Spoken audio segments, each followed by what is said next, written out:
Ich komme aus Kiew. Ich komme aus Czernowitz. Ich komme aus der Stadt Poltava. Ich komme aus Sava.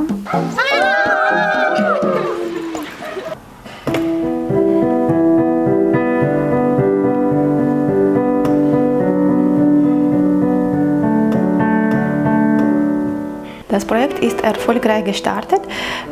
Die Teilnehmer sind sehr beeindruckt mit dem Ort sowie mit den Aktivitäten. Es gefällt uns allen, hier an dem Programm teilzunehmen.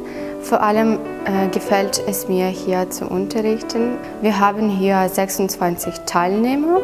Also alle sind sehr begeistert, sehr erfolgreich. Ja?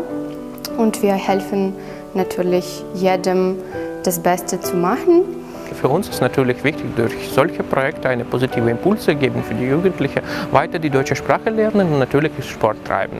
Am Nachmittag können wir Sport treiben, Yoga machen und so weiter. Also es ist alles sehr spannend und interessant. Das ist wichtig für mich, Deutsch lernen, denn das ist meine Muttersprache.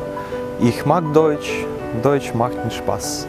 Meiner Meinung nach, dieses Projekt ist eine gute Möglichkeit, viele neue Freunde zu treffen und deine Deutschkenntnisse zu verbessern. Das ist eine gute Möglichkeit für mich, mein Deutsch zu verbessern. Проект вдохновил меня на то, чтобы нарисовать этот замок, потому что он очень красивый, и хотелось как-то запечатлить это времяпровождение на бумаге, чтобы оно сохранилось не только на фотографиях, но и в таком виде. Unsere deutsche Unterrichten gefällt mir sehr und ich habe gute Stimmung jetzt und so, vielen Dank.